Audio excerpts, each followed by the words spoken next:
Hot Mic is brought to you by Red Wing Shoes of Fargo. Built to last. 3003 Main Avenue, Fargo. Magician. Yeah, I'm fired up, Dom. What else could I say? Absolutely. I was great to get on the field, and then Dom came up to me, and I'm trying to walk away from me. I just wanted to enjoy myself out there. Hot Mic. Great job. There's got to be some kind of intelligent question about something. Coach Dom Izzo, WDAY in Fargo, North Dakota. Can you give me a layup or something? Hot Mic. Hot Mic. Presented by Northwestern Mutual. That program is second to none. On the networks of WDAY. You know, if it's not about sports, I find it very hard to concentrate. Here's Dom Izzo. Dom Izzo. Good Friday morning. Welcome, everybody, to Hot Mic on WDAY Extra. KSFL TV Morning, our friends in Sioux Falls, KMBN in Western South Dakota, and all parts in between at Inforum.com. We have reached the Friday we've been waiting for. It is the 21st day of August 2026, which, for those of us that have been waiting for it, today is the opening day of high school football in the state of North Dakota. We have games going on tonight, and excited about that. Starting this season in a week zero. It's become tradition since, I'd say, about 5 or 6 years ago we got going with this, because on my timeline, actually, memory today I had was 6 years ago today. So that's August 21, 2020. I was in Northern Cass after we did this show.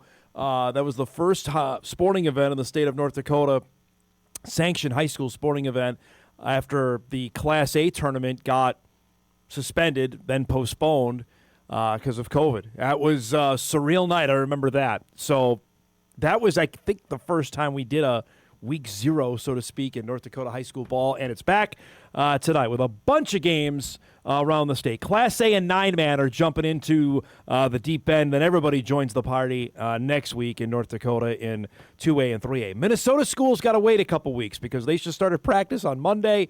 They don't start until the first week of September. Again, the crazy part about this, and I visited with a couple of 9-man coaches about this last week, is that by the time the Vikings play their first game, some 9-man teams will have half their season to be over. Because the Vikes don't play again until, September the 13th is when the NFL, it's about as late as the NFL start date can be under the current structure of the 17 games, that some 9-man teams are going to be halfway done with their seasons by the time the Vikes play a first game. It's kind of crazy in that. We got a lot to get to today. Our guy Cory Provus is coming up later on in the show, getting ready for a big series for the Minnesota Twins. Again, if I thought I'd be saying that on August 21, we'd be way off. But they are in the playoffs as we sit here on this Friday morning, starting a series with the Padres tonight. We'll preview that with Cory coming up later on in the show. It is a high school football Friday. We're going to visit with a couple of coaches, including one that's in our high school game of the week tonight. That is back, which I am proud to say. We started that 2013 was the first time we did our high school game of the week, which was about as hot as it possibly could be up at Fargo North for a game between Detroit Lakes and North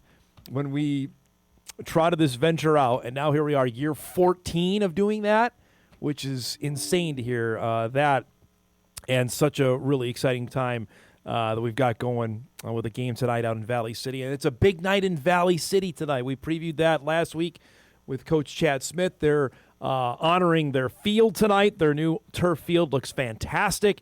They got it done just in the nick of time and ready for the opener. So excited to see how that looks on television tonight. I think for those in person going to be there, and it's Velva they're welcoming in, so it's no slouch, and we'll chat about that later on in the show. But it's just going to be a big-time night out in Valley City. We'll get to some Vikings chatter here in a little bit. Also, as we are a week out now from the Bison opener, North Dakota State plays its first game a week from tomorrow. Now I'm just wrapping my mind around that because we've got quite a bit to do between now and then. But, yeah, it's here.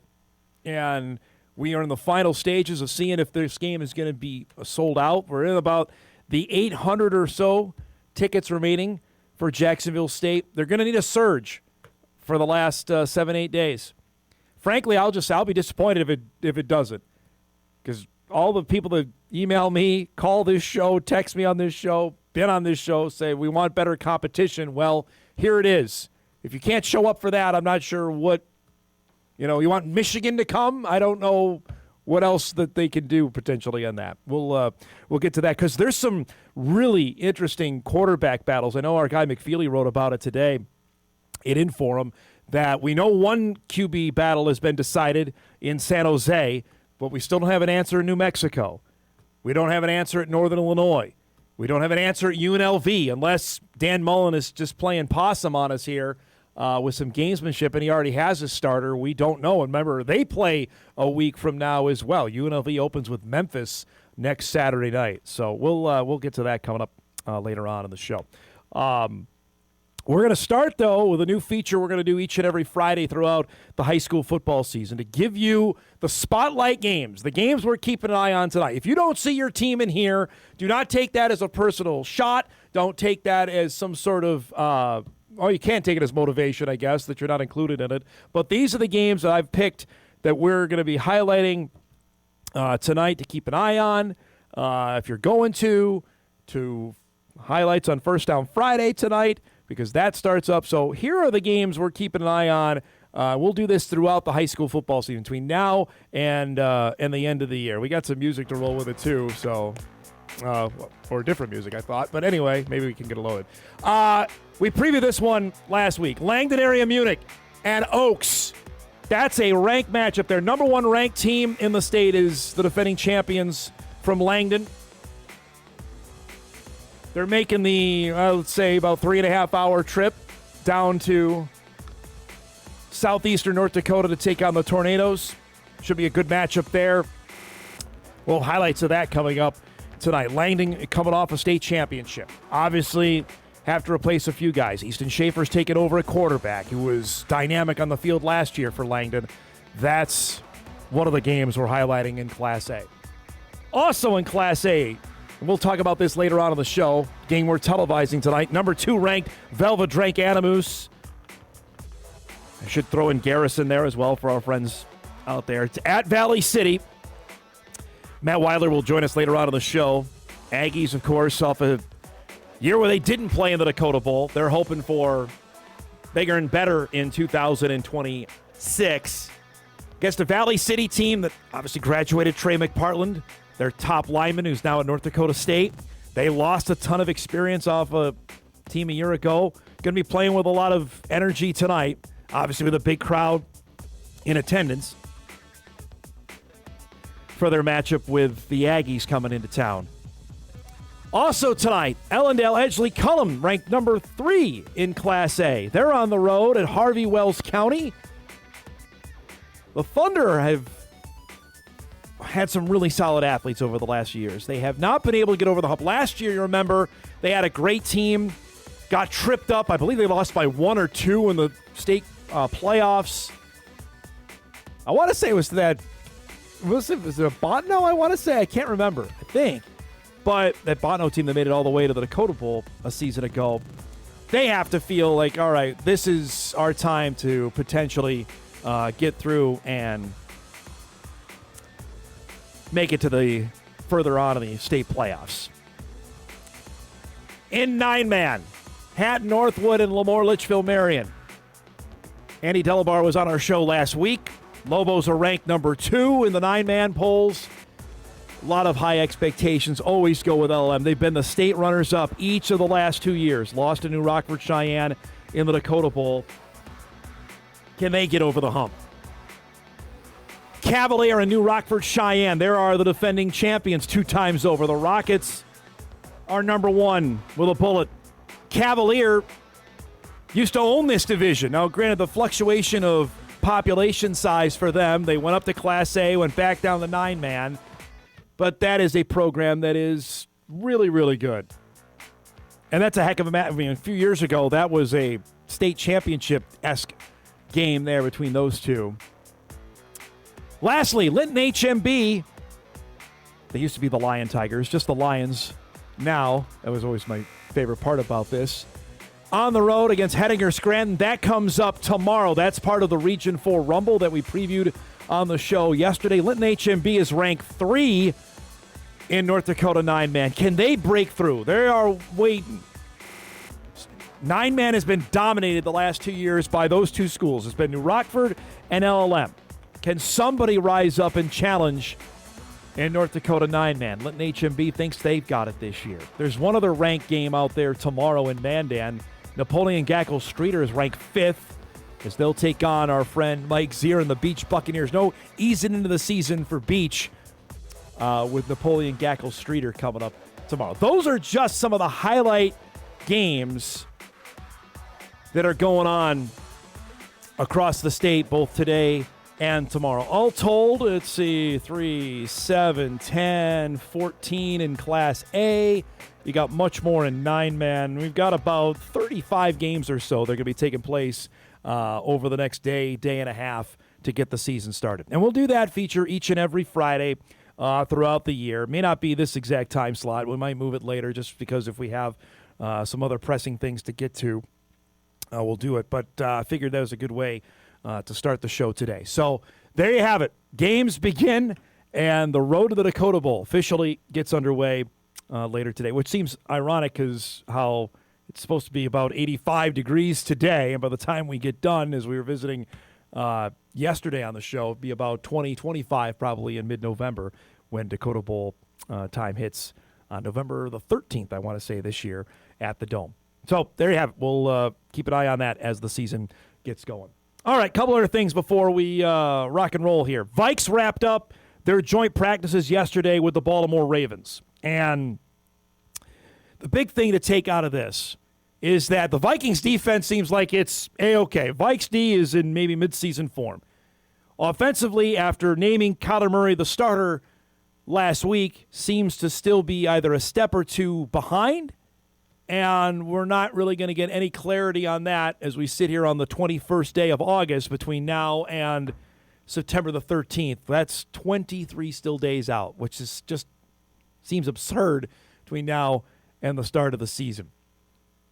Again, this is limited to what our friends in Minneapolis could shoot yesterday at KSTP. You see Justin Jefferson hauling in a catch.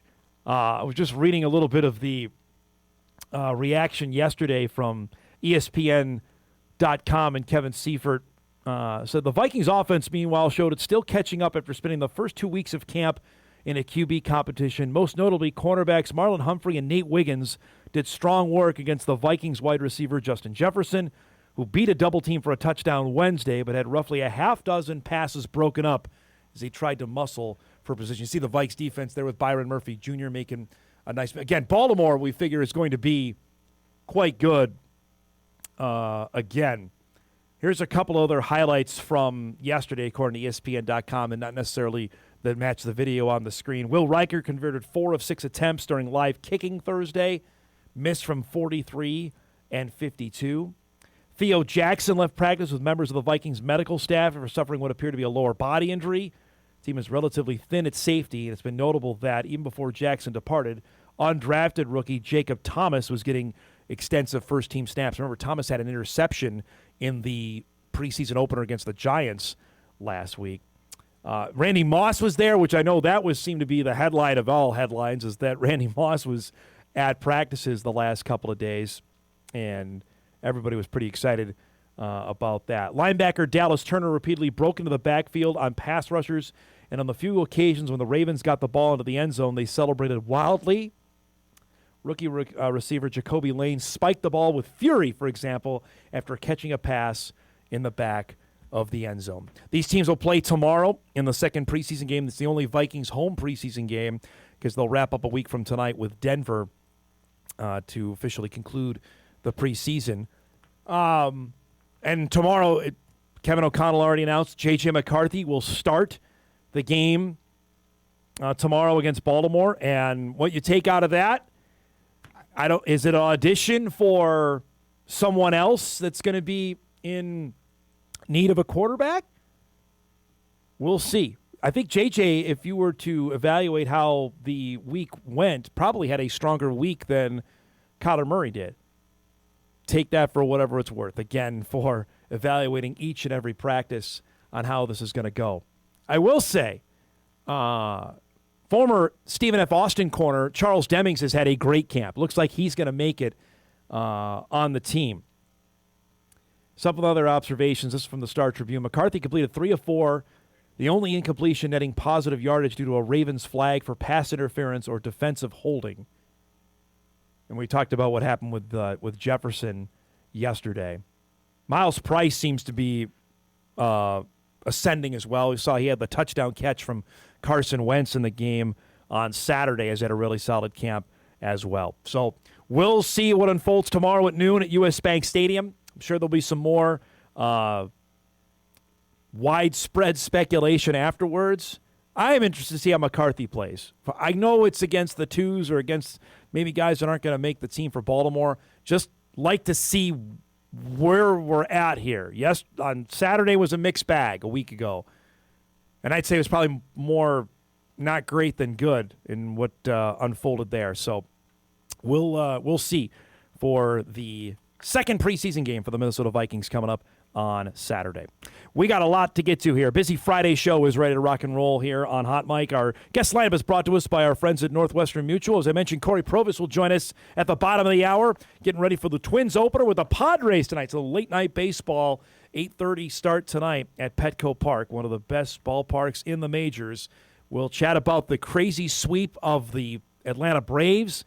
A couple other spotlight guys, Yandres Gomez, who's emerged as, I'd say, an unremarkable closer on this roster, now has 20 saves. We'll chat about that and a bunch of other topics with Cory coming up at 9:35. At 10 o'clock, Velva head coach Matt Weidler will join us as they are heading east to take on Valley City. We mentioned earlier, Velva is ranked number 2 in the preseason poll. We'll chat about that with a matchup and starting this 2026 season on the road coming up at 10. And at 10:35, Brady Schwab will join us. Thompson, head football coach. The Tommies are at home tonight as they open up the 2026 season with Mayport CG. That's a good rivalry game. They've done that each of the last handful of years. Thompson always has high expectations as well for them. We'll visit about their season coming up at 10:35. That and a heck of a lot more here on a busy Friday morning. We'll take our first break. We come back. The QB situations in the Mountain West just keep getting stranger and stranger. And there's more players coming back from NFL camps to college. Hot Mic off and rolling. We're back after this on WDAY Extra right after this.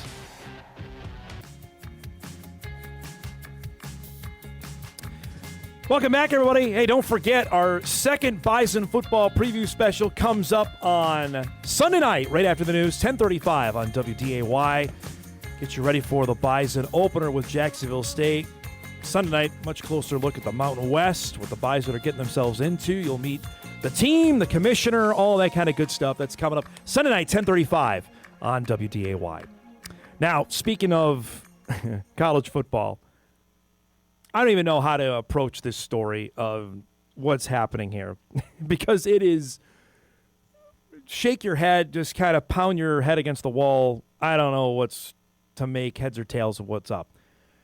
The latest, if you remember, 3 weeks ago today, judge in Colorado decided to flip the script on the 5-for-5 eligibility case and allowed a bunch of athletes that had petitioned for an extra year of eligibility because they had played their 4, wanted another, that they were going to be allowed to play under a restraining order.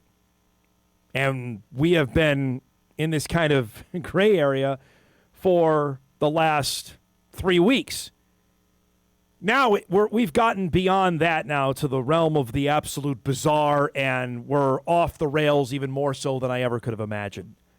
Because now, after another ruling that just came through out of Louisiana, now we have players that are on NFL rosters, that are on training camp rosters, that are either waiting to be cut, expected to be cut, that are attempting to return to college football to play. There's already been a handful. Guy that had a couple of sacks for Tampa Bay in their game on Saturday, I believe it's from James Madison, is attempting to return and likely is going to return unless something happens. From Max Olson from ESPN.com, 16 college football players were among the more than 30 plaintiffs who secured a temporary restraining order in Louisiana. A court date for the case has been scheduled for August 31st in Louisiana's 19th Judicial District Court. The restraining order permitted plaintiffs to enter their names in the transfer portal over a 1-week period outside of the sport's regular portal window, which extended from January 2nd to January 16th. Of course, we know in April, the NCAA established new rules that would penalize any program that added transfers after the January portal window. Just insane. Here's it's LSU guy. Several more plaintiffs will have to decide whether they'll continue pursuing NFL careers or attempt to return to college. Former LSU defensive end Jack Pyburn logged 2 sacks in his preseason debut with the Buccaneers, and former Ole Miss defensive back Wyatt Williams Jr. has played in 2 preseason games with the Arizona Cardinals. I mean, we are so far amiss here. I don't know how we get back. And this is going to sound like I'm speaking out of both sides of my mouth here, because I've always been in favor of movement. I've been in favor of players getting, if they don't like where they are, because coaches leave without any sort of hesitation, even if they have a contract, players should have the same access, unfettered access. That's different than what's happening now, because we had to have a line in the sand or even a hard red line when the eligibility piece came in terms of the 5-for-5 part, that this is where we're going to start it. And you had your opportunity. Sometimes that's the breaks, right? And the NCAA decided that, and the Division I cabinet, that the class of 2025, right, the freshmen that came in the fall of 2022, that was it, right? If you graduated in the spring of 26, you had your time. We are starting now. And everybody has lost their collective you-know-what that didn't get a 5th year. Literally, we have people that have signed deals in the National Football League that are now, well, I don't think I'm going to make it, but I want to go back to college and play and get paid to do it. And that is beyond the spirit of what we're trying to do here. The one thing in college is supposed to set you up for the rest of your life, right? To figure out what you're going to do.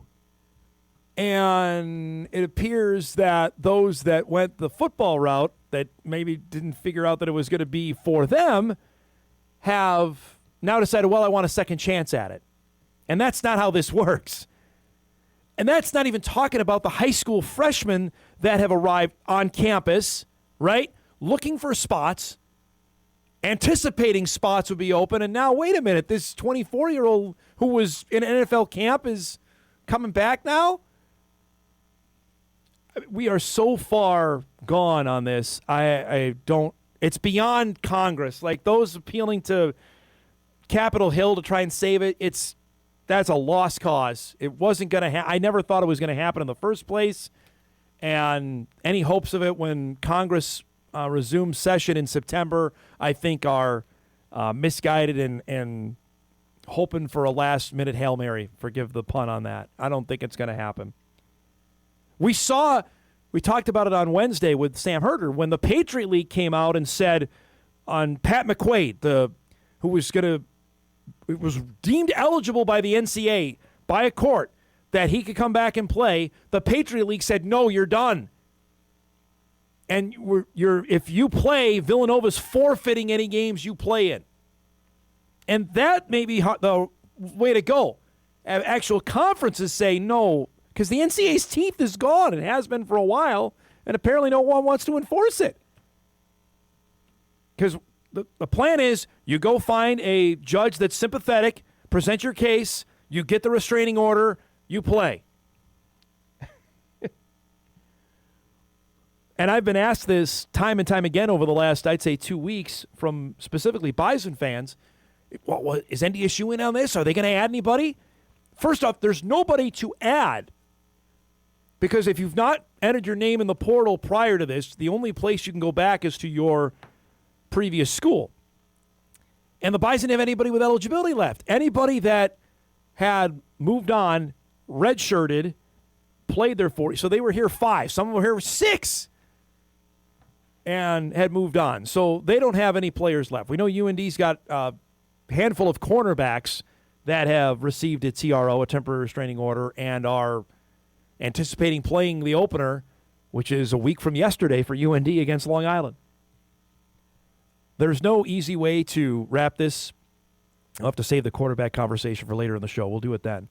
But the overarching theme is you just have to find a amiable judge that's on your side and you're good to go. I don't know where we go from here. The season starts next Thursday. When we talk about roster disruption, it's unbelievable. This is from one Twitter account here. Major conference commissioners have backed the NCAA's position in the Kentucky State case. Their argument, letting the 2022 class return creates roster instability, displaces younger athletes, and causes playing time harm that cannot be undone.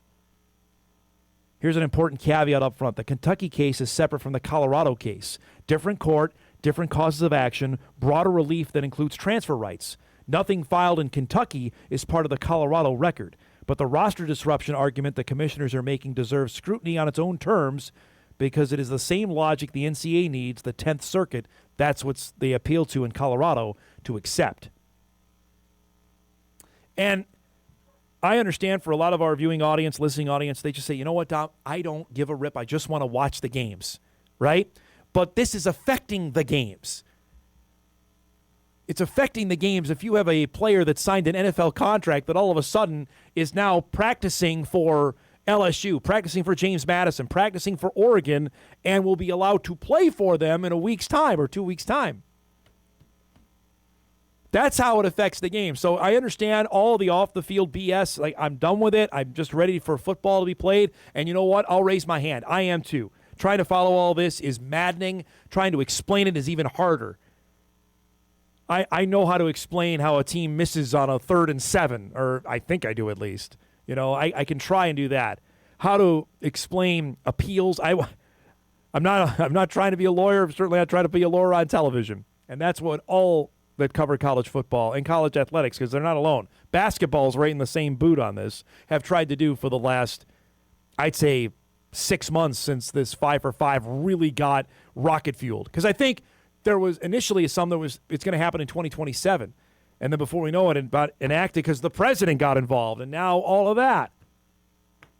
We're just spiraling out of control here, folks. And I don't think there's any end in sight. Somebody's got to say something. And I don't know when it's going to happen. We'll break. We come back. We'll shift gears and talk some Minnesota Twins baseball. Our guy Cory Provus will join us suddenly on the red-hot Twins, who swept a series from Atlanta. That's coming up when we return after this. Deep to left center field. Back it goes and gone.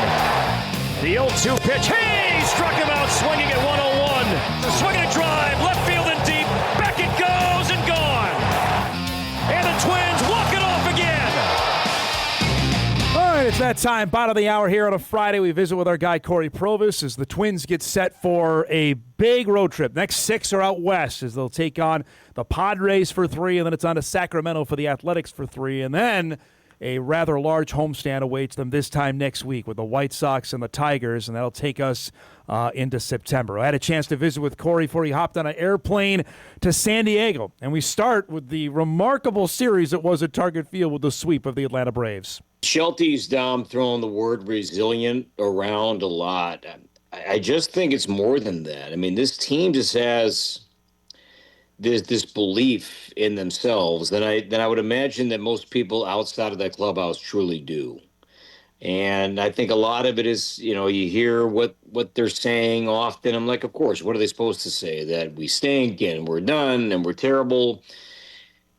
But I think they really believe it. And Shelty, to me, I think we're seeing was just the perfect hire for this team at this point. With what they needed, the kind of spark that they needed, just the way that he goes about messaging, I think was important.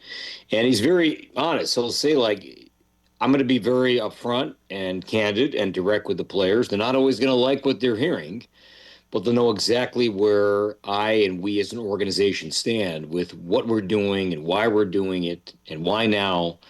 I also like the fact that if he doesn't like something, he doesn't just say, well, analytically, this should bounce back, or numerically, this should bounce back. He makes changes. I mean, Trevor Larnach for a long time was thriving in the leadoff spot. Well, the offense was sputtering, needed a spark. Luke Keeschall, bat leadoff for the second time in your career against one of the best teams in baseball, and we'll see what happens. Well, guess who's batting leadoff? On Friday night in San Diego. It's not going to be Trevor Larnach. I mean, Luke Keeschall is going to stay in that leadoff spot, and that's not going to change, barring, hopefully, we don't see an injury coming up here. But that's what I've really learned by watching Shelty is that he will make changes, and if that's with how this team is looking defensively, if how the lineup shakes out, that he will make moves and not just think, oh, well, shucks, it's going to play out because numerically this is what the data says it should be doing. It's often not reality, and I think we all should applaud him for doing that. You can only change so much when you're given, this 26-man roster, and I think watching Shelty manage this team now for, 4.5 months, that's been one of my big takeaways is that he'll make change and he'll do it as quickly as he can. Cory, after the game Saturday, they only score one run, and then Sunday goes and they get up 5-0. I can understand to be downtrodden, be upset, and yet they came out and played so well. How much that surprised you Monday night to beat Atlanta, especially how Sunday went against Philly? And I didn't see it coming that way. And look, it just the way that Bailey Ober's been pitching here. You're going up against one of the best offenses in baseball that they're going to figure them out. And the contact picked up, and Shelty said, I can't just, if the guy gets 2 more outs, then he gets through 5 innings and we get him the win. We're past that point. We can't see this team just rely on that anymore. And I think Shelty probably kind of reflecting even during the Phillies series that there were times where he left guys in too long. That he's like, I can't let that happen again. I've seen it. I've seen how this plays out lately. Right now, it's just not happening. Let's go get these starters. Earlier in the season, He didn't do that. He was right. The bullpen was bad. Right now, the bullpen's the strength. It is. I mean, the bullpen, and I didn't think I was going to be saying that to you in April, that the bullpen was going to be a strength of this team, but it has been now for well over a month. This has been one of the better parts of their team, if not the most consistent aspect of their team since the All-Star break, has been the bullpen more than the offense. The starting pitching has not been good. But yeah, the way that this series was lining up, and yes, the Twins were going to miss Chris Sale, they're going to miss Bryce Elder, but that lineup is going to play. I mean, Matt Olson plays every day. So good. Boston Riley plays every day. Yes. Acuna, when he's healthy, he's playing every day. Albies is playing every day. Drake Baldwin is going to play every day. If not catch, he's going to DH. Michael Harris II is going to play every day.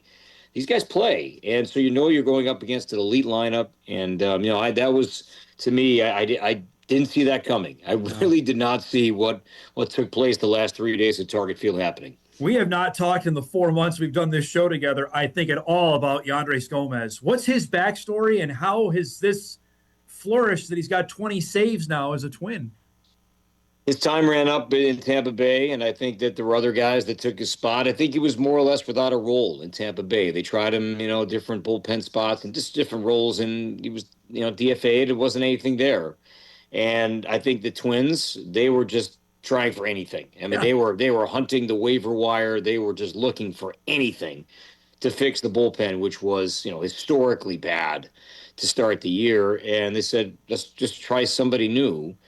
And this group, and it goes back to the Derek Falvey, Thad Levine days. There are still many people that were a part of that era that are still here. The pitching numbers really got better with this organization when Derek, Thad, and others took over. They really started to shape and shift, the pitching, the way that the organization approaches pitching. And there were some really great years where the pitching, oh my gosh, it really improved. It really did.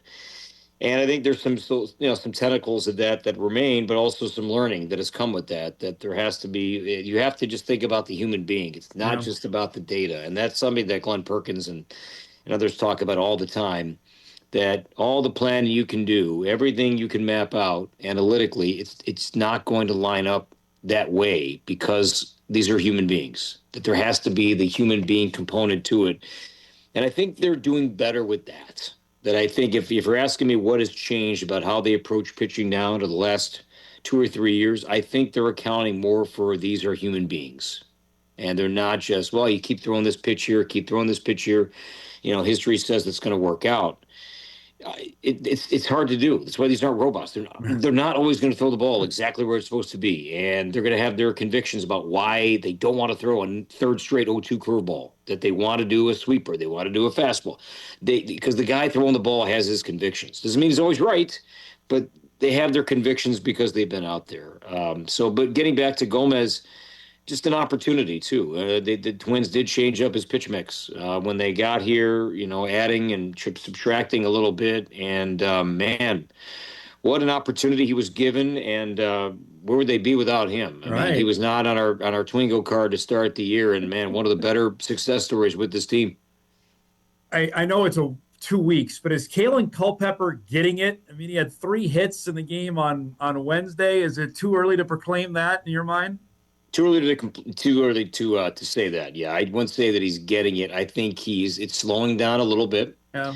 I do think that I would like to see him back off his first pitch swing rate a little bit because he's not getting too many first pitch strikes, and that's what I'm seeing. With certainly when I saw that came to be, I think. In the Braves series, those first few at-bats against Martin Perez and even Tyler Mahle, that these are veteran arms on the mound. There's this young, exciting, strong, athletic player looking to make a big impact, and he's swinging early and swinging hard. That part shouldn't change. I like his makeup. Don't change what got you here. But it wouldn't be the worst thing. Maybe see another pitch or two and then see how the at-bat plays out. But I think we're all waiting to see still, all the different plays that a shortstop has to make. We haven't seen him go in the hole yet to make that backhand spinning Derek Jeter kind of throw or the ball in, the swinging bunt, if you will, the play up the middle. So we haven't seen him make the range plays yet. He certainly has the arm strength. Nobody's debating that. His arm strength is awesome. That has been a part of his makeup from the start. That was one of the aspects they liked about him out of Kansas State. But I still think there's a variety of plays we're waiting on before I can say that, yeah, he's got this figured out and the Twins have found their shortstop for the next 5 years. Going back to the Gomez thing, you said where they be without him. Where would they be without Josh Bell? He seems like he was the catalyst for all these games against Atlanta. I mean, his numbers with 2 outs and runners in scoring position, his numbers with runners in scoring position, period, are great. And if you go back to April and May when he was struggling, he was striking out way more than he does over his career. He was not at 30%, and league average around 22.5%. He was around 28, 29, which I'm like, this is not right. And he kind of, if you look at the back of his baseball card, that's what he does. He's a slow starter. And then calendar gets to June, the weather warms up, and the numbers begin to improve and get better. And he's been awesome. Very much. I asked Shelty in the clubhouse before the game on Wednesday if Josh has some of the same attributes inside the clubhouse that Nelson Cruz did. Because Shelty was here in 2019 with the Bomba squad. He said they're more different than you think. Maybe some of their leadership is similar, but Nelly in the most complimentary way. If Nelly hits a big home run, he was putting his arms up in the air and had this big smile and be like, look what I did. Josh does it in a different way. He'll smile and he'll do all the celebrations with the guys, but he doesn't really talk much about himself. He's really always shifts it to the team. And I think he's accepted this is where he is on this team, that he's not really a first baseman. And the Twins really have their first primary DH since Nelson Cruz. They've not had really one guy that he's going to be there. I mean, if he starts at first base, I think maybe one more start, if that, the rest of the year, because I think they like Royce there. Cody can go there. Alex Jackson, they have coverage now at first base that also there's a connection, too, to Byron Buxton. I think if Byron doesn't play, and we saw this the other day, he's not going to DH. I think Byron either starts in center or he sits. He's not playing. But then he came off the bench to pinch hit, which I think is a great sign. What happened on Tuesday night, I mean, earlier in the year when Byron didn't play, he was off. He didn't play. But you're telling me now that Byron is an option off the bench. That was a big sign, a big moment on Tuesday night as the Twins won that game as well.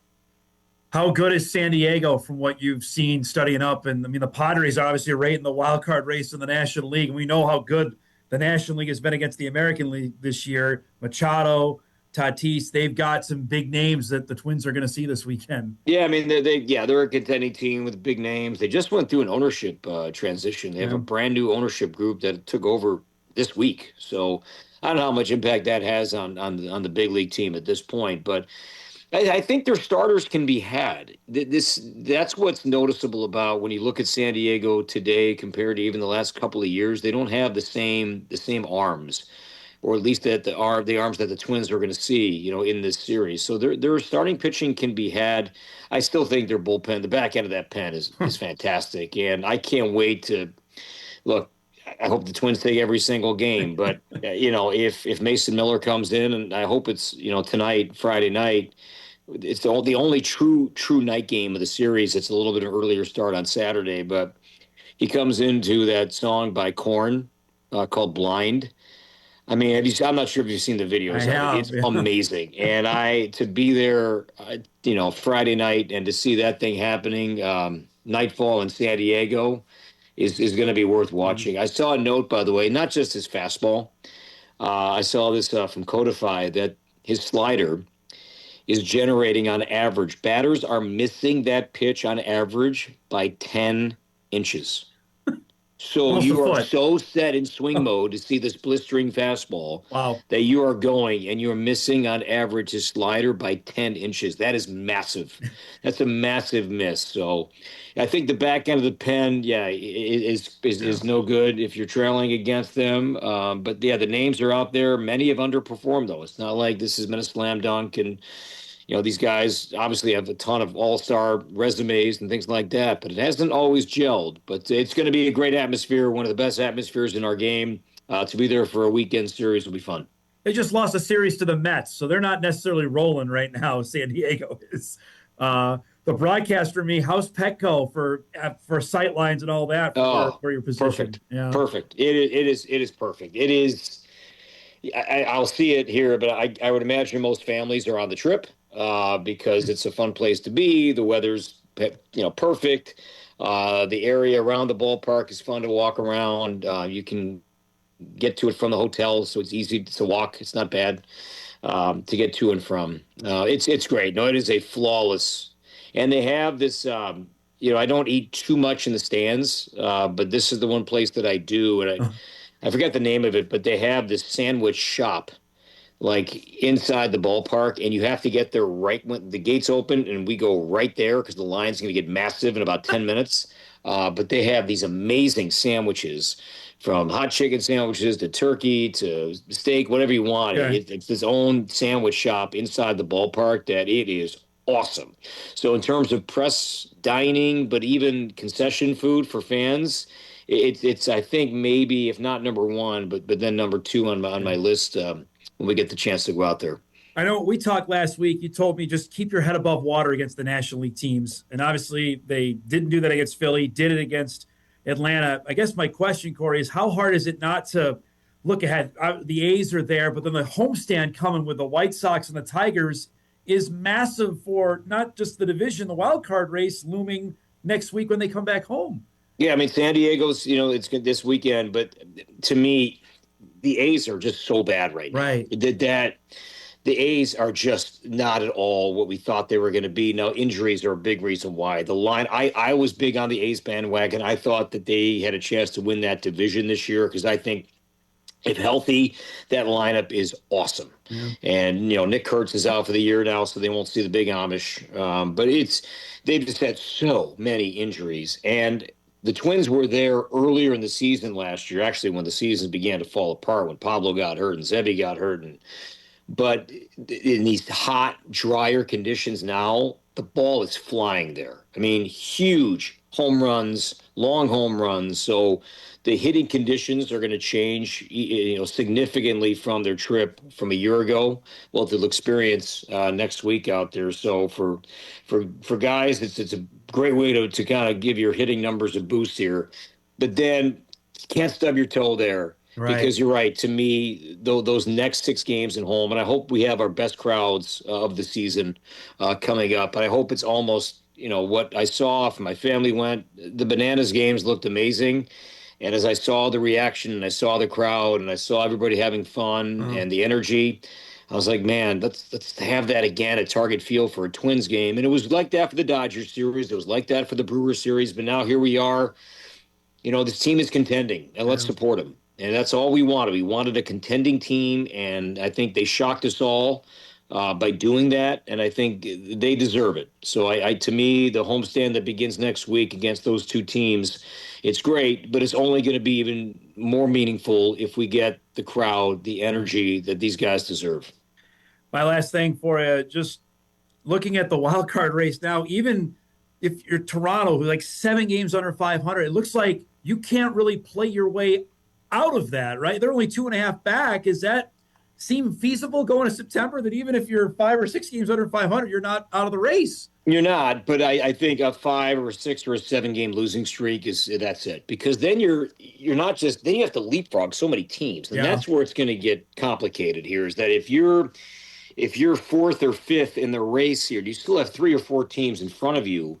You need a lot of help, and you can look at all the tiebreakers here and how many games do you really have left against those teams? Not many if you're the Twins outside the division games. They have some games left. They have 1 series left with Cleveland, and they have 6 games left for the Tigers and 6 left for the White Sox. So there's room to make up there, certainly in the division. But, the Twins own the tiebreaker over Toronto. They're looking great right now against Texas. And remember, they finished the season at home against Texas. They swept 3 games there in June. But they have the tiebreaker over Houston. They have the tiebreaker over Boston. They have the tiebreaker over Toronto. They do not have it over Baltimore because they split the season series, and then they lost the season series to Seattle. So we'll get more into all those tiebreakers as we get even closer. But that's what I keep thinking about is – and, the White Sox lost to Atlanta on Thursday. The Twins, even though they had an off day, they picked up a half game, with the White Sox losing. That's good news. So the division, to me, that's still very much in play with the Cubs doing what they did to the White Sox earlier in the week. That, let's not give up on this. For the wild card race, I get it because the Twins are there, but let's not give up hope and try to take this division as well. Great to see you as always, man. So have a great call this weekend. We'll talk next week, Target Field, okay? Sounds good, Dom. Thank you, buddy. There's our conversation with Cory Provus. Always good stuff. We're overdue for a break. We'll get caught up here as we roll on a busy Friday morning of Hot Mic, which returns right after this on WDAY Extra.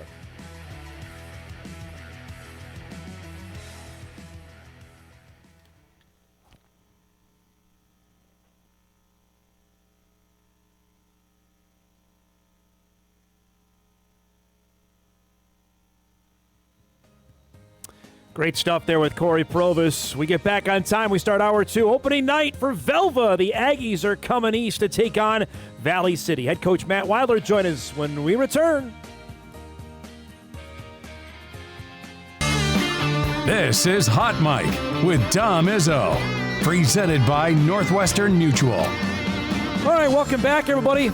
Second hour here on a Friday. Don't forget, our first game of the high school season is tonight out in Valley City. We got Velva and the Highliners. You can see it live right here on WDAY Extra. Coverage begins at 7 o'clock from the brand new turf field out at Hannah Field, where the Highliners are welcoming the Aggies of Velva, Drake Adamus Garrison. It's great to have Matt Weidler join us, head coach at Velva, as his team is set for a big 2026 and joins us here to start hour number 2. It's great to see you. Just give me the emotion. It's game day, opening day. What's going through your mind getting ready to hit the road? Yeah, like right now I'm sitting in my office trying to go through everything that I think we need to bring with and make sure we're not forgetting anything. I didn't sleep very well. I was up early. But I think that's a good sign. Like, you enjoy what you're doing when you're excited to get going for that game 1. I think that would probably be my sign when it's probably to get out if you're not excited for that opening game. I was visiting last Friday, I believe, with Josh Kravachka from Langdon about the early start here. You've only been in camp 2 weeks, and you're playing a game. What are the challenges that are with that?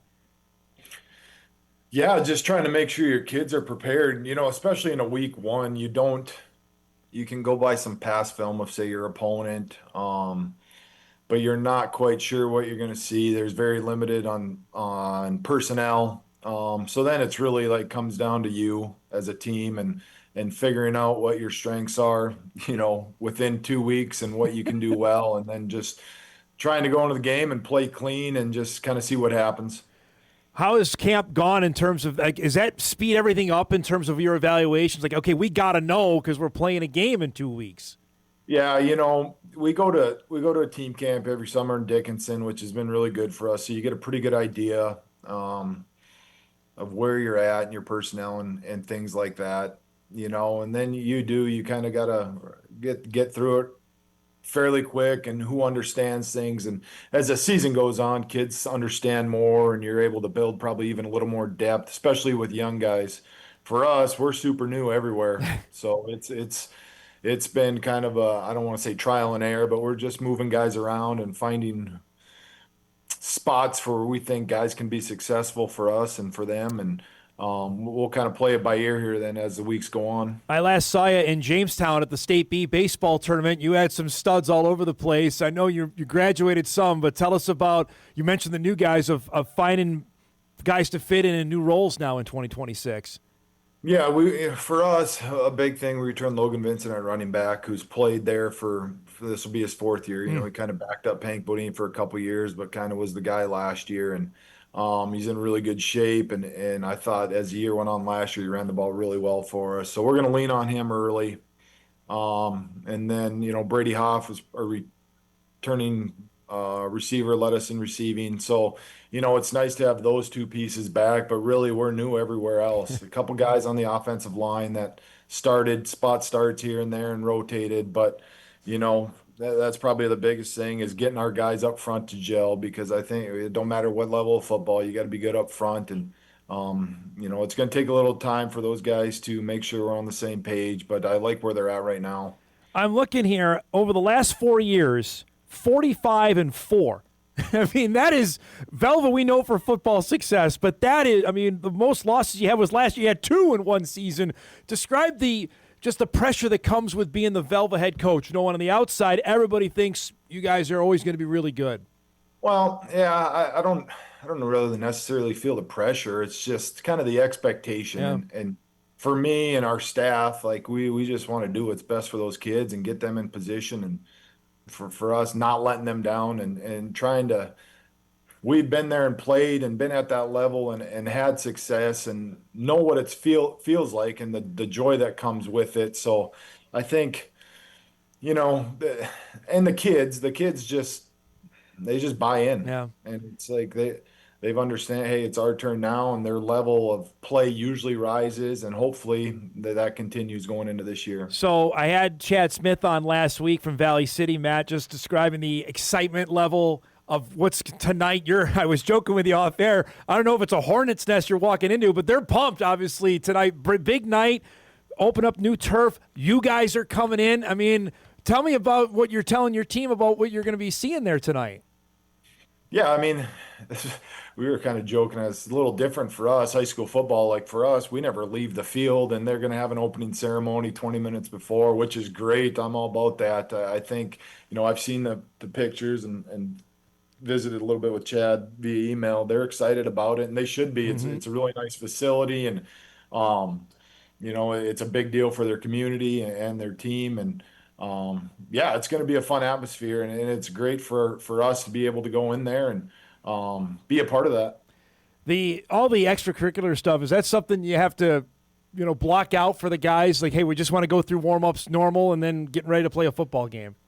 Yeah, I'm not even a huge fan of warm-ups in general. They just take forever. It seems like you just want to get going. Yeah. I don't think it'll be an issue with our guys. They'll be ready to go, and it's like it's that opener, so the excitement's going to be there, and whether we got to sit for a little bit, that'll be fine. We'll be good. Describe here the layout of Class A. It's been a couple years now with Central Cass and Kindred gone. You guys are there. Obviously, Langdon is really good. There's a few other schools that are going to be in the mix. What do you make of how Class A looks as a whole in 2026? I think it's going to be super competitive. I try and do my best to try and watch other teams just to see, and Edgley, Oaks, like those guys are always. Northern Cass has got a lot of really good players.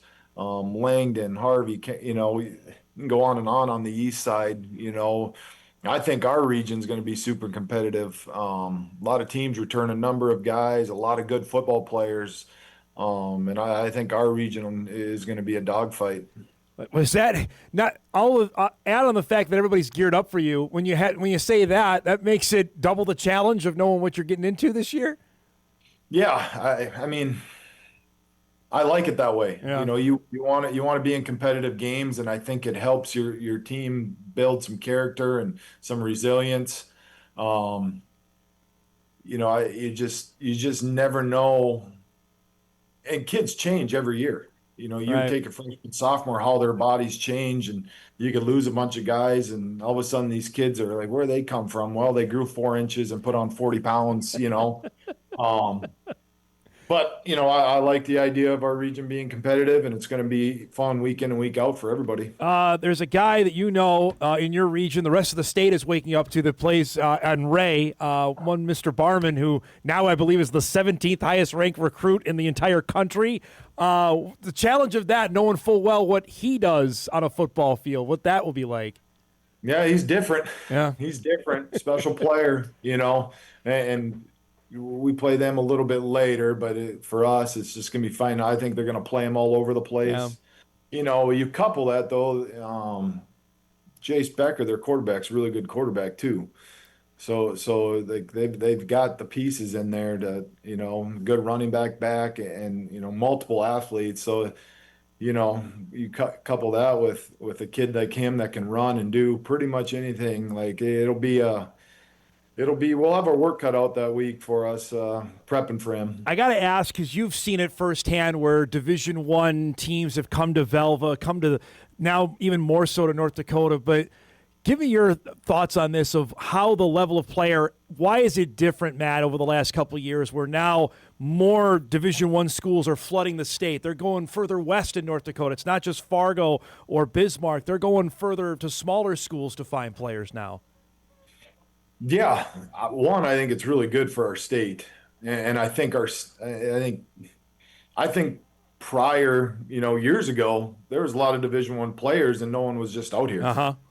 Yep. And you get one or two, and all of a sudden there's eyes in here. I think University of North Dakota and North Dakota State have their success has helped bring the attention to North Dakota players as well. Back in the day, you get one or two, and it was just unbelievable that happened. Now I think the camps that are out there, I think the social media helps with that too, but I just think, I don't know where our football numbers are at within the state, but I think the talent is there, and I think it just comes from the work kids are putting in into the game of football. Well, I saw your former player at Bison Fan Day on Tuesday night. I saw Ben Shep, who looks even bigger, now playing linebacker, and that's a prime example of a guy that, we talked, I know, when he committed, that he was out there. Certainly schools knew about him, and then NDSU was interested and ended up taking a spot there. That's a guy that it's a prime example of what you're talking about, right? Yeah, and I think the commitment from these athletes, and especially like a kid like Ben, like they're just going to go work. Yeah. They have goals and dreams, and that's what they want. And they're willing to go work for it. And the state of North Dakota, just in general, you're talking Division I, but you factor in the Division IIs. Absolutely. And guys, how successful they've been and are getting better. It just goes to show, like, these universities are committing North Dakota athletes just as much as the athletes are committing to them. I have a controversial opinion I want to throw at you that I'm trying to get rallied support from other coaches, and so far I think it's unanimous, so you can disagree if you'd like, but you're playing on turf tonight. If I told you the high school association comes and say we'd like to move the semifinal round to neutral sites across the state on turf, what do you think? I would be for it. I think with that too, like for instance, if we were to be a host team, Okay. I think ideally then you play that thing in Minot or whatever closest facility there is to a turf field. I don't think, like, last year in the semis we're playing Langdon, but they're playing it in Jamestown. I don't think that would make sense. You're trying to play it as it's a neutral site, but it's probably close to whoever that higher seed is when it comes to figuring out where you're going to play that game. If you lose a home game, how big a deal is that, let's say, revenue-wise for you? Say, hey, a home semifinal game, you got to figure there's going to be people who come to it. That would be the counter argument, I think, to my deal here, Matt. Yeah, I do. And I mean, we get a portion of it, right. The state too. Yep. But if you know what type of surface you're playing on, you're going to get a good surface, and you're going to get, ideally, both teams are going to be playing their best based on how maybe what type of style of play they have. I think it would be good for whoever's playing in that game. Is there a game that comes to mind, like a playoff game, where I have no idea what either our field is going to be like or where we're going is going to be like? An example of that? No. Last year I thought I had no idea. It just got so cold when we played in that semifinal game. The ground it was froze. But at the same time, both teams are playing. Right. Correct. So, yep. But we've been in the situation. We've tried to tarp our field, and our community has been great, but it's probably more of a pain in the butt than anything. Like, we moved a playoff game to Minot a few years ago. Did that a couple times, just because our field was not playable. You get dumped on, which can happen. I just think it's more fair for everybody. If you have a chance to go and do that, and now we have it all over the state. And you mentioned Minot's right there for you guys. It's certainly on the western side of the state, whether it be Dickinson or Kildare or Partial's got it. I just seems like, can we do this and make it happen? I think that would be better for everybody. Yeah, and sometimes you might have a good day, but your field is beat up because you're playing junior high games, JV games. Yeah. You get a game in there, you tear it up. I don't remember who it was. Was it Cavalier the one year? Yes, it was. Yep. Just a mess. Yes. We had one with Ryan. It was sloppy mess here probably 5-6 years ago. You get it on a turf field, the conditions are going to be great for playing. Hey, last thing before we go, opening night. Do you have a superstitions on the side before every game? Do you have to do something, wear something, or what do you have for before kickoff tonight? No, I don't really do it. Probably the only thing I'll do is I'll just walk out to the field by myself or wherever we're playing. We'll have guys out early or whatever. I kind of go out somewhere in between and just walk by myself, collect my thoughts, but nothing too crazy. See, as the baseball guy in you, I thought you'd have I got to wear the same hoodie or I have to wear the same polo or something like that. None of that, huh? Yeah, we talked. Funny thing about that, I usually wear a different pair of shoes during baseball, and my assistant's like, "You're changing things up. Aren't you going to be superstitious with that?" And I'm like, "Yeah, I better put them on." Well, then we got handed by Kindred, so I'm like, well, I don't think it's the shoes. I don't know if I need to believe in superstition anymore. It's great to see you. Safe travels out to Valley City tonight. Good luck, and I know we'll talk during the season, okay? You bet. Thanks, Tom. There he goes. Matt Weidler, head coach of the Velva Drake Animus Garrison Aggies, in action tonight against Valley City. You'll see it live right here on WDAY Extra. Our coverage begins at 7 o'clock as the Highliners and the Aggies kick off the 2026 season. Pretty pumped about that. All right, we'll break. We were talking about that ruling out of Colorado. Well, we got some breaking news on that. We'll share it and a few emails coming in as well as we roll out on a Friday morning edition of Hot Mic, which returns after this.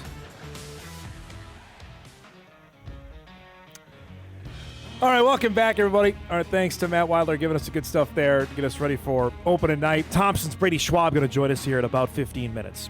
All right, so we have more news now on the topic we were talking about earlier in the show on the federal court case that went down that the NCAA appealed in federal court on the Colorado ruling that, again, trying to keep court as I'm not a lawyer, to allow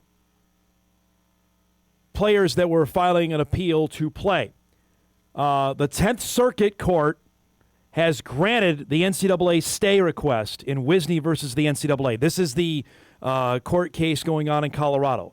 Judge Sweeney's nationwide injunction is now stayed pending appeal, meaning qualifying class of 2022 athletes lose its federal fifth season protection for now. Obviously, this is going to be appealed.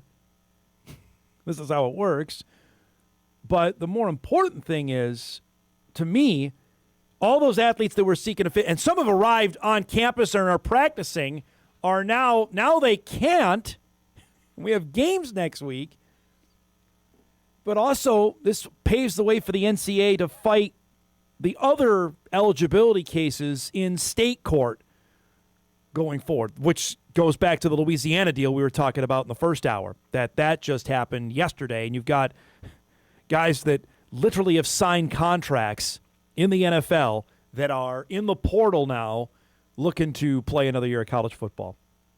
It is beyond asinine here. I have a few emails on this I wanted to read. Dom, this may not be new for college football, but not for all college sports. The NCAA has allowed hockey players who have played games in the AHL and the ECHL pro hockey leagues to have eligibility in return to play collegiate hockey.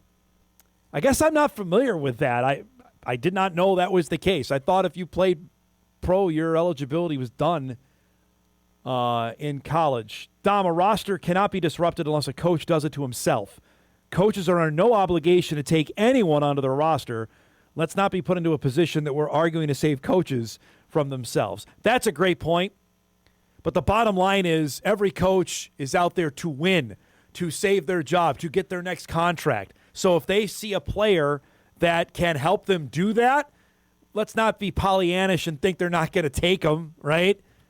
In theory, this is tremendous. Yes, we don't have to. You know, we're riding with the guys we got. These are the guys that were here when spring ball was here, and this is who we're rolling with that when fall camp started, right? We're not hiring a ringer coming in on August 19th and help us win. But on the flip side, if the rules say you can, I mean, you'd be foolish not to at least explore it, right? I mean, I can see both sides of that argument. Let's do one more. Dom agreed that most of the iterations that thwart the NCAA's new 5-for-5 rule are a mess and should not be allowed in most cases. NFL cut players, 6th and 7th year players, etc. But straight up 2022 freshmen that did not use a red shirt, or hardship year should always been graded their 5th year. The hard line didn't need to be a screw you line. And allowing for their equal treatment would have been given a more logical closing of the perpetual eligibility debacle now being pursued in the courts. And I agree to that to an extent, right? If you played straight out, right? But that was the rule. If you had 4 years, that was the deal then. And I get it. They enacted a new rule that now you get 5. And for the players that feel like, well, wait a minute, Brooklyn Myers is a great example. South Dakota State superstar. We don't know her status right now. The volleyball season starts next week. We thought she's going to play volleyball at SDSU, but now she may have another year to play basketball for the Jackrabbits. That was the result of the Wisney case that came out a few weeks ago. We talked about that. And I'm not trying to ride the fence here, but I'm trying to vet this out as I'm speaking on the air about it. Like, the rule was you had 5 years to play 4. And if you played all 4, then it's time to start adult life. You know, it's time to start the real world. If that means professional athletics, then awesome. And if it doesn't, then it's time to go get a job and do that. That was the rule. I can't help it that they changed it afterwards, right? There are a lot of things I would love to go back and do that happened after I either graduated college or a job that I left that I came here. You know what I mean? Like, sure. But either that was the rule. It's like Moonlight Graham and Field of Dreams. You went, you can't go back. You had your opportunity. And And those players did. They had 4 years. I don't know. I was totally in favor of the 5-for-5 deal. I like the extra year. We're getting rid of all the hardships and waivers and all that. But I guess it was Pollyannish of me to think there weren't going to be some lawsuits coming as a result of it, and we are deluged with them now on a daily basis. The NCAA wanted to get this done by the spurring of the President of the United States as well. I think the NCAA is totally to blame on that. They went hat in hand to Congress. What did they think was going to happen, right? And now they have even less teeth than they did beforehand. So, like I said off the top, we got to go to break here. Leave it to the leagues then. Let the leagues decide. NCAA has no power on this. Let the conferences say, the Big Ten, Mountain West, whatever. Hey, this is our rule, right? If you play with that player, you're ineligible. You're going to forfeit the game. I love what the Patriot League did. They had their opportunity to play. This story ain't going anywhere, folks. We got a week before games, and we could see guys like dressed and then find out from a court order that maybe they're allowed to play that night. I mean, fascinating. I can't wait for the pregame interviews with the coaches now. Hey, so-and-so, we don't have to worry about injury. Is he eligible to play? Did you hear from the judge? That's now going to be a pregame interview on television in this coming year. Let's break. Bottom of the hour here. We'll shift back to high school here when we come back. As we mentioned, it's opening night in North Dakota. Thompson is ready for its opener with Mayport CG. We'll visit with head coach Brady Schwab when we return on a Friday morning edition of Hot Mic after this.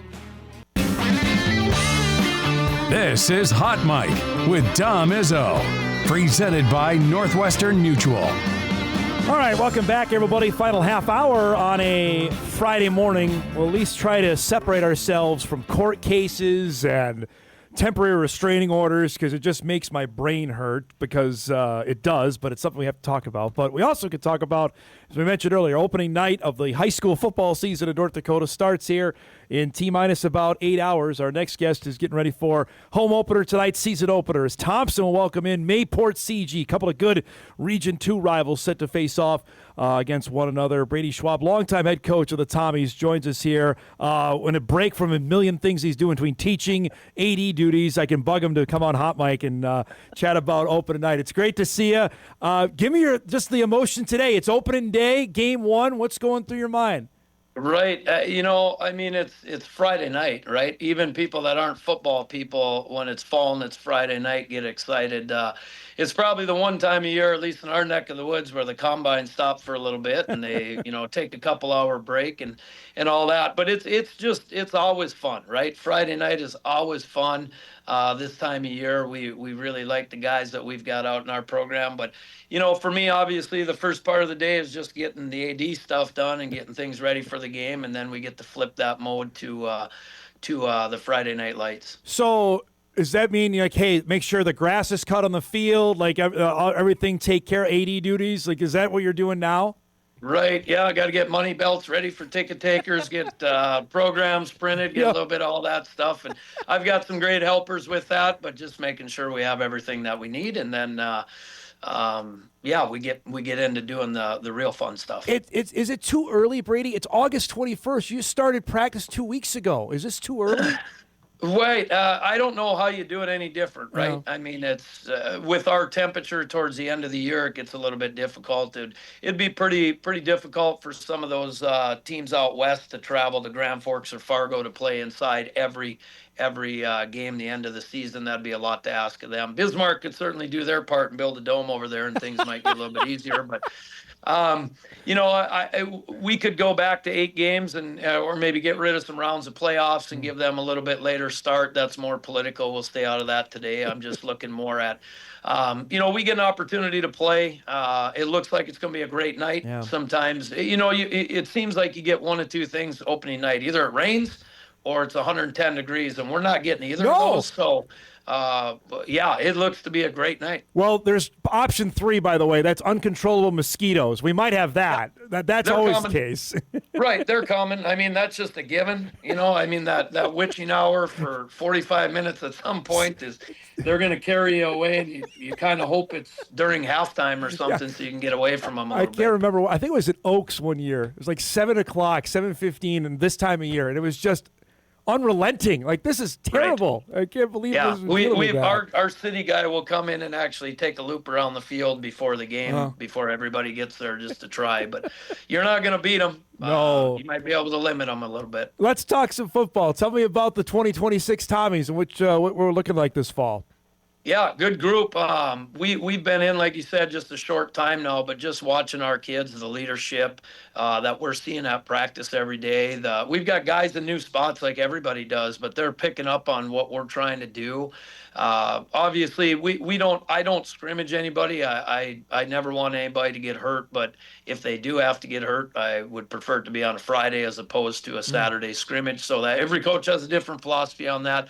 That's been mine. So I think our kids are excited to get out and hit somebody in a different uniform. They're kind of sick of each other at practice, so to speak. But, I've just been really, really impressed with their demeanor and going about their business, which makes our job a heck of a lot more fun. At the end of the day, if we can get them to do those things and be accountable for those things, what happens tonight at 7 o'clock takes care of itself. Describe familiarity playing Mayport CG. You guys have done this, more than a handful of years of opening up with them and what the familiarity and rivalry that comes with opening night.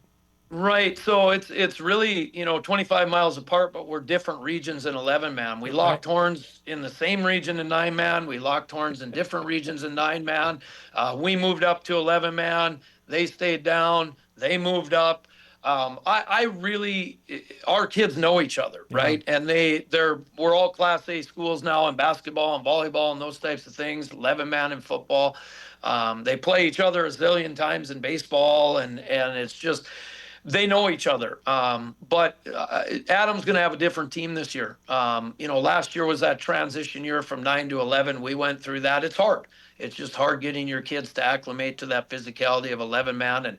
And just looking at his roster, I know it's going to be a really, really tall task for us tonight. They do a good job down there. And we're going to see where we're at. We try to divide our season out into 3 parts. First part being games 1, 2, and 3. 2 non-regions, and then you get into an important region game. But where are we at that point? What do we have to tweak? What do we have to change? Let's see where we're at that point. Yeah, your schedule does you no favors. We got Mayport tonight, Hillsboro, and Langdon's a region game down there. So, just describe that of the challenge of who you play in just because proximity of who's close by. Right. Yeah, we go from, Grafton, Park River, Langdon area, all the way down to Carrington, Harvey, all the way up to Rugby and Turtle Mountain. So last year was really nice. We had 5 home games, 4 road games. The bad part of that is we flipped this year. So, we've got a short one to Hillsboro in the non-region and a short one to Grafton that's only about an hour, but then we get to travel to Turtle Mountain, we get to travel to Rugby and travel to Harvey this year. So we got a couple 3-hour shots in there, but it is what it is, right? And the high school activities is doing their part to try to get teams into the right classification, so we don't have teams that have 30 high school kids trying to match up with teams that have 11-man. So we're always that flex team between Region 1 and Region 2 and Class A and 9-man and all that type of stuff. And I've just kind of maintained the same mantra through the whole thing. Where are we playing? And if we get an opportunity to play, let's go do what we're going to do. Well, Brady, I've always been in the mindset that Class 3A has to get its act together. And then when that happens, everything else will find the right level in terms of schools will be in the right classification. You agree with that the top schools got to get it right and then everybody else will be okay? Yeah, we don't spend a lot of time with them. I feel bad for them in a way just for the fact that their travel, unless you're a Fargo school, your travel for the other schools is pretty daunting, and for them to try to get that worked out and try to figure out who's going to be where, there is a little bit of there's always going to be a team on the bottom. and nobody wants to be that team on the bottom. And you're probably going to have a better opportunity if you move down to a different classification. But at the end of the day, it's probably not fair to those big schools to only have 7 or 8 teams in that classification too. So I try to stay out of that side of the politics. I'm in it enough with many hats that I wear, but nonetheless, I feel like we're where we need to be. I feel like the teams on our schedule are in the right classification, and then we see where we go from there. Here's another thing I always like to talk about is uniforms. You tweeted this out. You got some new threads, I saw. You guys are looking sharp tonight. Hey, even more impressive than that is the fact that I know how to tweet, and I actually did an Instagram thing. So there you go. I've gotten a lot of, we restructured our coaching staff. I actually have a coach that's in charge of social media. So I'm texting with him. Hey, I'm trying to do something with our new, I think the kids would call it drip or something like that, but we're trying to throw some of that stuff out. But yeah, we were really fortunate. We were the last team in our school to go to the Kelly Green as we transitioned to that. It came with a few more costs. We had to paint our football helmets and that, so we tried to wait as long as we could. And our school board and superintendent were approving of that. So they're, it's changed. I've been in it for 30 years now, and it used to be a lot about X's and O's, but right now you better start with how they look, and then you better worry about X's and O's. So I got a coach assigned to apparel. I got a coach assigned to social media. I deal with the X's and O's and the conversations, I guess. So I still get to do what I do, and they tell me what to wear on Friday night. And I got a T-shirt that actually says football instead of just Thompson Athletics. So such as I guess we're all evolving in our age here. Such as high school football in 2026. I have not had a chance to ask you this because the story went viral last fall with one of your former players in Cash Danner. I talked to him the day he's at the Fargo Dome for the Bison game against St. Thomas, and he announces his commitment flipping during the game, and the story blew up. Did you see that, and what do you remember what happened that day? Well, here's the deal with Cash. Cash is about off the field, about the most type B, laid back, just no idea, oblivious to the fact that this is going to become a social media thing. Having social media in today's market is just what it is, right? It's a self-promotion piece. And he had obviously visited. I know Coach Caruso really well. He had visited with him. He had said, yep, I understand. We understand where you're at. And then in the midst of him being at the game, he tweets it out. It comes across my feed, I think you call it. And I go, oh no, this does not look good.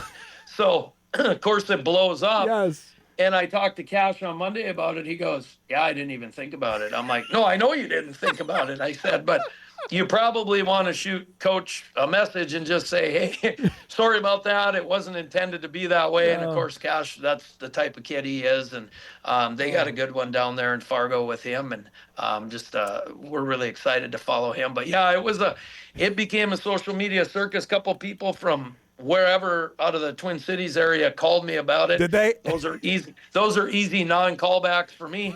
So I just moved on. Maybe they'll watch the show and they'll see that I didn't want anything to do with that. Oh my gosh. It was a crazy deal. Right, and I haven't had a chance to ask you about it yet. I know you got to get back to work. Thanks so much for doing this. Good luck this season, and we'll talk soon, okay?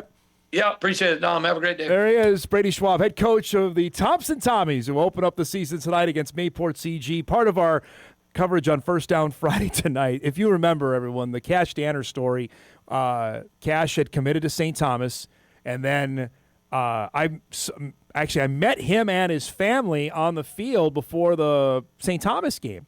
And I got wind that, hey, he's flipping his commitment to NDSU, and as the story goes, and people now know it, it came out during the game where the Bison won, whatever it was, 62-7 or whatever the final score was, and it went nuts. It was everywhere for the next, I'd say, 48 hours on that, but crazy story there out of Thompson. All right, we'll take our last break. We got another major breaking story coming out of the Twin Cities to tell you about on a Newsy Friday. We'll do that and wrap up the week right after this. Holy cow. Wrapping up the week, everybody. It's been a blast here. Looking forward to Next week, it is game week for UND and North Dakota State. We'll be back on Monday to get you ready for that. We'll be into our new lineup of guests that we're starting next week. I will only tease you with this, that we are going to have some pretty headline name people joining us every week in different time slots every single day of the week, including my dad will be back next week as well. Negotiations are ongoing, but with the Bison opener, we have to get obvious. And now they're betting lines in Vegas on NDSU. That will return for next week. So looking forward to that. We thought the college eligibility thing was the biggest news of the day. Out of the NBA, another team has been sold, and it's the Minnesota Timberwolves. Didn't this just go through? Mark Lowry and A-Rod Barnett? But no, it's now been sold. Mark Stodd has completed a deal, according to Sham Charania from ESPN, to become the controlling owner and largest shareholder of the Minnesota Timberwolves and the Minnesota Lynx, buying them at a majority of Mark Lowry's stake at $4.5 billion. Let me say that again, $4.5 billion.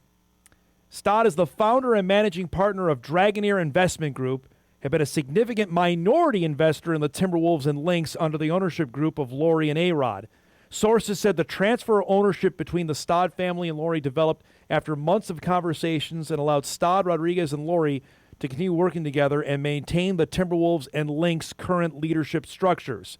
That includes Wolves president Tim Connolly, general manager Matt Lloyd, and coach Chris Finch, and Lynx coach Cheryl Reeve, who also serves as the team's president of basketball operations. The signed deal awaits approval from the NBA Board of Governors, which will hold its next set of meetings on September the 15th through the 16th. Here's the last note from Shams. The $4.5 billion valuation puts the Wolves fourth on the list of largest franchise sales in NBA history, behind only the Celtics at 6.1 and the two sales of the Lakers that have gone on. That's been the big story in the NBA over the past week. The Lakers have been sold twice in the past year. First at 12.5 that went down this past week, and $10 billion.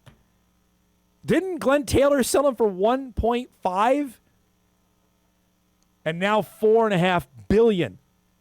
Success goes a long way.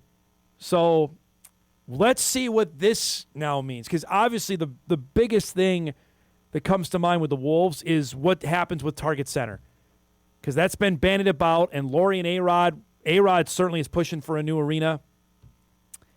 What do they do there? Because there's only so much TLC you can do with Target Center, and I think they've already passed its by on that. But the Wolves have a new owner starting here in a few weeks. What a day. Crazy. It's only 11 o'clock. We still got a lot to go.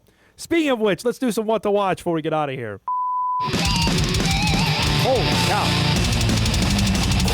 All right, What to Watch brought to us by our friends at Northwestern Mutual. Again, a reminder, tonight we've got high school football back on your radar with Velva and Valley City. Join us tonight, 7 o'clock. Isaac Dienison will be on the call of that here on WDAY Extra tonight from Valley City. Don't forget First Down Friday to wrap everything up tonight on Channel 6 at about 10:20. Also, don't forget, we've got our second Bison football preview show. That's coming up on Sunday night, 10:35 on WDAY. Myself and Sam get you ready. Count Emmanuel will be part of that. Good look at the Mountain West, all that kind of good stuff coming up Sunday night, 10:35 on WDAY. On to tonight, Twins late night tonight, 8:30 on Twins TV as they take on the Padres, going for 4 in a row. As we mentioned, they start the day in the final wild card spot. How about it? The Izzo Bowl tonight. Jets-Steelers. Let's go. The Aaron Rodgers matchup, right? 6 o'clock on NFL Network. I'm sure my dad will be glued into that. Second round of the BMW Championship also today, 2 o'clock on the Golf Channel. This weekend, Vikes tomorrow, noon on Fox. Fever Liberty is a good one. And for you soccer nerds, yes, the Premier League starts this weekend. I put Newcastle and Liverpool Sunday morning. I'm going to watch on USA at 10:30. Our thanks to Cory Provus, to Matt Weidler, and to Brady Schwab. Thanks for joining us, everybody. Have a great weekend. We'll see you back here on Monday.